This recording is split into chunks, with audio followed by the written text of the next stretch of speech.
Dans cette vidéo, je vais te montrer et t'expliquer comment le Bitcoin pourrait exécuter un mouvement haussier à court terme pour aller chercher les 94 000 $. Je vais te montrer à la suite de ce mouvement haussier ce qui pourrait se passer à moyen terme sur le Bitcoin. On ira également faire un petit tour sur le Solana, qu'est-ce qu'on va pouvoir anticiper, mais également sur l'Ethereum. On ira par la suite voir le CAS de Kaspa. Et on finira par une paire Forex qui sera l'euro USD, donc l'euro contre le dollar, qui est super intéressante à prendre en compte, et notamment le billet à long terme qui est en train de très bien s'exécuter. J'avais fait une analyse il y a déjà plusieurs semaines au sein de l'académie et je vais te la partager à nouveau. On est directement sur le Bitcoin. Comme tu le vois, on a toujours donc cette grosse trendline à long terme haussière, comme tu le vois, donc avec pas mal de touches ici. Donc ça, elle est très importante à prendre en compte car elle apporte de la confiance sur la pertinence ici de cette demand. Donc cette demand, c'est quoi? C'est ce mouvement baissier avant l'expansion haussière. Comme tu vois, ce mouvement baissier il revient dans les mouvements baissiers précédents, ce qui donc ce qu'on va appeler effectue la mitigation. C'est-à-dire que pendant ce mouvement baissier ici, la smart money revenait refermer les ordres en négatif dans les précédents mouvements, et donc c'est ce mouvement baissier ici qui est donc le dernier mouvement baissier où la smart money a des ordres en négatif, d'accord? Donc c'est le dernier mouvement baissier avant la grosse expansion haussière, et comme tu vois on a ici de la faible gap, ce qui donc nous permet de définir que le prix n'est jamais revenu dedans.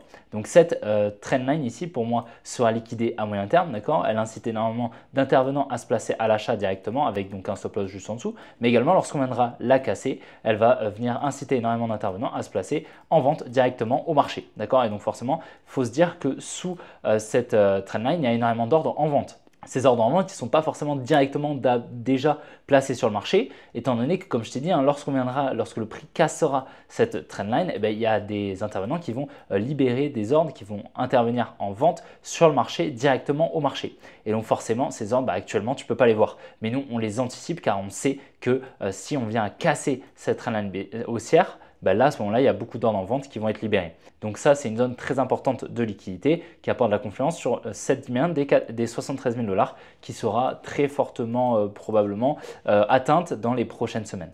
Ici, à plus court terme que le long terme qu'on a vu juste avant, on a ici cette grosse trendline baissière. Donc tu vois, le prix actuellement est entre ces deux trendlines. Donc la trendline baissière, c'est exactement la même chose, sauf que là, au-dessus de cette trendline baissière, il y a beaucoup d'ordres à l'achat, d'accord, pour la smart money, qui seront libérés. Étant donné que lorsqu'on viendra casser cette trendline, il y a énormément d'intervenants qui vont acheter directement au marché, d'accord, et donc libérer des ordres à l'achat. Ok, donc ça c'est super intéressant. On est pour le moment en dessous. Personnellement, je pense qu'il y a pas mal de probabilités qu'on aille la liquider dans les prochains jours. Ça m'étonnerait vraiment pas. À encore plus court terme, comme tu vois, cette trendline haussière qu'on avait déjà repérée a été liquidée, d'accord. On est en train de la liquider, comme tu vois. On a une jolie réaction ici sous cette trendline, sous cette dernière. C'est super intéressant. Maintenant, ce qui est très intéressant également, qui m'apporte de la confiance également à long terme sur la recherche de ce niveau des 73 000 $, c'est qu'on vient créer ici des equal lows. Donc deux lows qui sont ici au même niveau. Ça vient donc créer un support, ok. Et donc ce support, ça incite beaucoup d'intervenants à se placer à l'achat. Ils viennent tout simplement mettre leur stop loss sous le support. Donc tout ça, ça va créer de la liquidité. Et donc c'est pour ça que les equal lows, c'est des gros niveaux de liquidité ici au niveau des 81 000 $. C'est pour ça que cette zone ici, selon moi, elle n'est pas protégée. Il y a de fortes probabilités qu'on aille par la suite récupérer cette zone et liquider ce niveau des 80 000 $ pour probablement par la suite aller chercher les 73 000 $. On a donc eu la liquidation de cette trendline, c'est très intéressant. Maintenant, comme tu vois ici, on a une jolie supply pertinente. C'est une supply forte ici. Je ne vais pas m'éterniser sur sa pertinence, mais en gros, avec cette trendline haussière, il y a eu un gros transfert main forte, main faible ici. Et donc, c'est pour ceci que c'est une supply forte. Ici, pour moi, on a le changement de structure qui se passerait juste là. Donc, en gros, au niveau de ce high, il est 87 678 $. Si on vient le casser, on ira chercher probablement un petit peu plus haut. Ok, pour le moment, on est baissier et donc on pourrait s'attendre à un mouvement baissier directement en s'appuyant sur cette supply. Ce n'est pas du tout impossible. Mais personnellement, je pense qu'il est plus probable qu'on aille récupérer ce niveau des 94 000 $ environ. Donc, probablement ici, ce high, ce ne serait pas du tout impossible. Donc, probablement faire quelque chose comme ça. Tac, hop là, et ensuite aller récupérer un petit peu plus haut. Donc, effectuer ce qu'on va appeler une réaccumulation, c'est-à-dire une distribution dans la supply, comme ceci, tac, on vient chercher la tiers, on réaccumule et ensuite on repart à la hausse. Ok, donc là on a une distribution, ici on a une accumulation, d'accord. Donc voilà, avec bien évidemment elles sont lisibles sous certaines phases, donc on va par exemple descendre un petit peu en time frame, on voit ici une belle accumulation qui a pris place avec ici le selling climax, l'automatic rally, le ST et le STNB ici, ok, et par la suite on est venu exécuter des plus hauts. Par exemple, d'accord, c'est un exemple parmi tant d'autres. Il y a énormément d'accumulation et de distribution sur le marché dans toutes les time frames. Donc personnellement, je m'attends ici à court terme à un mouvement haussier, selon moi, pour aller chercher les 94 000 $, même si je n'exclus pas la possibilité qu'on aille directement prendre appui sur cette supply des 86 000 $ pour par la suite aller chercher plus bas. Mais à ce moment-là, cette trendline baissière serait donc pas liquidée et selon moi, ça perd un petit peu de probabilité. Si on se met un petit peu en 2 jours ici, on va regarder, mais là, tu vois bien qu'on n'est pas venu combler la totalité de la fair value gap. Tu vois, il nous en reste encore un petit peu. Donc, il y a un espace, je vais te montrer, entre ici le low, ici, et le high juste là. Regarde, tac, voilà, on a un léger espace comme tu le vois ici entre ces deux droites et je pense qu'il ne serait pas impossible qu'on aille récupérer donc ce high ainsi que celui-ci, faire quelque chose comme ça, tac, une petite mèche pour aller récupérer donc la fair value gap qui est juste ici et par la suite aller chercher les 73 000 $. Pour moi, c'est vraiment assez pertinent. On va bien sûr vérifier, enfin surveiller tout ça, ce qui pourra se passer. En tout cas, pour le moment, on a eu la belle liquidation de la trendline haussière qui pourrait donc nous libérer un mouvement haussier à très court terme. Enfin, à court terme, ouais, ok. Par contre, à moyen terme, le biais reste le même et pour moi, on va venir récupérer les 73 000 $. Du moins, c'est actuellement ce qui me paraît le plus probable. En plus de ça, avec donc, le support ici qui a été créé, ça apporte de la confiance sur à moyen terme le biais baissier pour aller chercher les 73 000 $. Bien évidemment, ça reste que mon avis. Alors à court terme sur le Solana, ça exécute bien le biais, donc à long terme, tu vois, on a bien ici ce biais à long terme qui est baissier pour le moment, donc enfin à long terme, pas sur plusieurs années, mais on va dire sur plusieurs mois qui est baissier, donc avec un protected high à ce niveau-là, on est actuellement baissier, on pourrait donc anticiper des plus bas. On a d'ailleurs également énormément de liquidité juste en dessous du niveau actuel, donc sous les 100 $. On a énormément de liquidité à venir récupérer, je t'en ai parlé déjà de nombreuses fois, d'accord, et pour moi, il est extrêmement probable d'aller récupérer au moins les 80 $, probablement sous les 80 $, ça ne m'étonnerait vraiment pas sur le Solana. En tout cas, là, ce qu'on voit clairement, c'est que il n'y a pas de bottom qui est en train de se faire sur le Solana. On voit bien, on est donc bien venu récupérer ici cette trendline. Tac, on a distribué ici. Alors, il nous reste de la liquidité ici à potentiellement venir récupérer, mais ce n'est pas obligatoire de forcément aller la récupérer. D'accord, là, à ce moment, il n'a pas forcément besoin d'aller récupérer toute la liquidité, sinon, c'est pas logique, tu vois.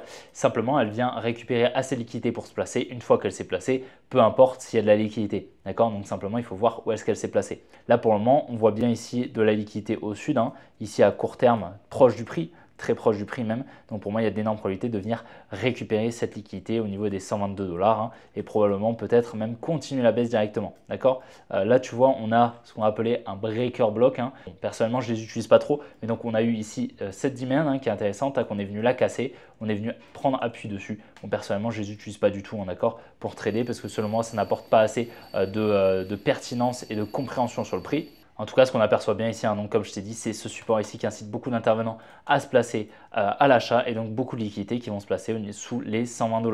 Donc personnellement, je pense qu'à court terme, on va aller récupérer ce support. En tout cas, à moyen terme, c'est certain. D'accord, c'est évident qu'on va venir récupérer ce support et à plus long terme, on viendra seulement récupérer sous les 100 $ sans trop de problèmes sur le Solana. On a toujours ici cette supply au niveau des 158 $ à potentiellement venir récupérer. Si on a un mouvement majeur sur le Bitcoin qui prend place, ça pourrait être une bonne target. En tout cas, pour le moment, clairement, ces liquidités sont à venir récupérer. Alors sur l'Ethereum, écoute, pour le moment, le biais s'exécute super bien. Je t'avais partagé il y a déjà plusieurs semaines, lorsqu'on était ici, je t'avais partagé donc cette supply au niveau des 2000 $. Donc pour moi, je m'attendais donc à une redistribution pour venir récupérer ici ce lot. Comme tu vois, on est quasiment venu la récupérer. Pour le moment, on n'est pas encore parfaitement allé la récupérer, mais je vais t'expliquer pourquoi. Mais il y a d'énormes probabilités qu'on aille récupérer donc sous ce niveau des 1750. Personnellement, je ne pense pas que le bottom est posé, du moins avec des probabilités proches de 100%, d'accord, personnellement, c'est mon avis. C'est pour ça que je n'ai pas rechargé durant la baisse. Pour le moment, je t'en ai pas parlé et voilà, je n'ai pas rechargé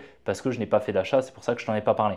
Et ici, clairement, on avait une jolie distribution qui avait pris place ici avec la création d'une trendline, comme tu vois juste là, qu'on vient liquider. Tac, ici, pile dans la supply pertinente, la supply forte. On avait en confluence donc la trendline haussière qui apportait de la confiance sur le mouvement baissier qui devrait prendre place et puis le biais baissier qui continuait. On avait vraiment ici ce biais baissier qui était en train de prendre place. Pour le moment, le biais s'exécute super bien sur l'Ethereum depuis un moment. Ok, donc pour le moment, je vais patienter. On pourrait potentiellement avoir une latéralisation qui prend place. Donc le début d'une accumulation qui pourrait prendre place avec une liquidation pour par la suite aller chercher plus haut.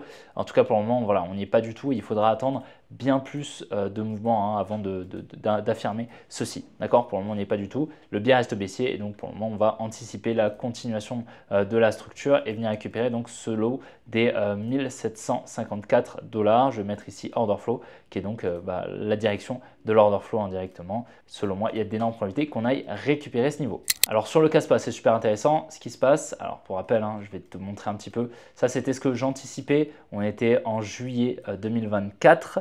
Comme tu vois, donc je m'attendais à un gros mouvement baissier, venir récupérer ici les 5 centimes. Voilà, et comme tu vois, ce qui s'est passé, donc c'était ici, ok, c'était juste là, je peux te montrer encore, c'était là, je m'attendais donc à une continuation baissière, tac, et venir récupérer les 5 centimes. Comme tu vois, pour le moment, c'est ce qu'on est en train de faire, d'accord. Donc c'est super intéressant. À plus court terme, donc ce que je t'avais partagé, c'était cette grosse trendline baissière, on est venu la liquider juste là et on est venu continuer le biais baissier. Donc ça, c'est super intéressant.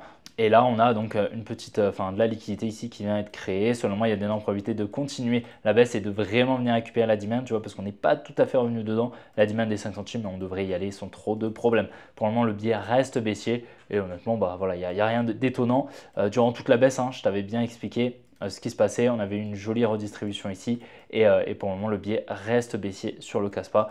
Donc rien d'étonnant, on va bien évidemment attendre un potentiel setup de retournement avant de se placer, mais pour le moment il n'y a rien, d'accord? Donc on ne va pas acheter du Caspa simplement pour nous donner une lueur d'espoir, ça n'a pas de sens, d'accord? On va essayer d'apporter un maximum de probabilité sur un mouvement haussier afin de pouvoir intervenir sur le marché, sinon bien évidemment ce n'est pas pertinent, on ne va pas mettre notre argent s'il n'y a pas beaucoup de probabilité que le billet s'exécute finalement. Au sein de l'académie, j'avais partagé aux membres mon biais haussier sur EURUSD et mon biais baissier sur l'indice du dollar.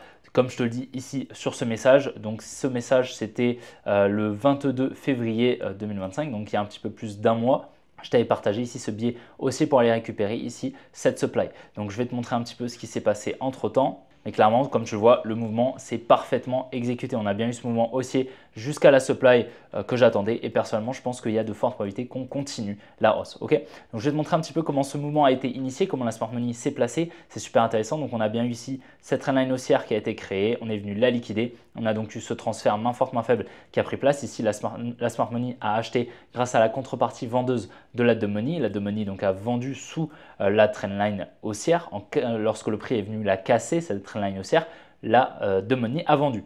On a donc eu ici une réaccumulation avec une accumulation ici en finalité qui a donc permis le transfert main forte, main faible et que la smart money se place à l'achat. On a eu par la suite une grosse expansion haussière. La smart money est venue mettre en positif ses positions à l'achat. On est venu récupérer la supply et on est même venu la casser. Ici, pour moi, je suis passé haussien clairement et je pense qu'il y a d'énormes probabilités actuellement qu'on continue la hausse, qu'on vienne récupérer ces liquidités. Donc environ voilà, ce high, pour moi ce high c'est vraiment la target assez facile au niveau des 1.150 sur l'heure USD. Donc c'est vraiment hyper intéressant ce qu'on a eu. On est revenu donc dans le dernier mouvement baissier avant la hausse comme tu vois, donc c'est vraiment clean. On est venu liquider cette grosse trendline, donc on a eu un gros transfert main forte main faible ici et à mon avis on va continuer la hausse. C'est pour moi le plus probable ici sur l'heure USD. Et pour le moment, le billet, voilà, pour moi, on est clairement haussier et peut-être qu'à plus long terme même, on viendra récupérer ici tous ces highs sur leur USD, faire quelque chose comme ça. Ce serait vraiment plutôt intéressant en tout cas pour l'euro et pour cette perte. Donc plutôt privilégier l'achat sur leur USD, c'est pour moi le plus pertinent. Du moins avec le setup que je vois actuellement. Bien évidemment, le prix aura le temps de changer, de potentiellement faire quelque chose d'autre. D'accord, si on a quelque chose comme ça qui prend place, une distribution au-dessus de la zone de liquidité, là peut-être que je vais changer le biais, d'accord, à ce moment-là. Mais pour le moment, honnêtement, je suis plutôt haussier et clairement là, ce high pour moi va être récupéré au niveau des 1.150. C'est vraiment le plus probable. J'espère vraiment que la vidéo t'a plu. Si c'est le cas, n'hésite pas à la liker et à t'abonner si ce n'est pas déjà fait. N'oublie pas de me rejoindre sur mes autres réseaux qui sont directement en description, le canal, le groupe Telegram, mon compte Instagram, mon compte Twitter. Et on se retrouvera très bientôt pour une prochaine vidéo. Allez, ciao les gars.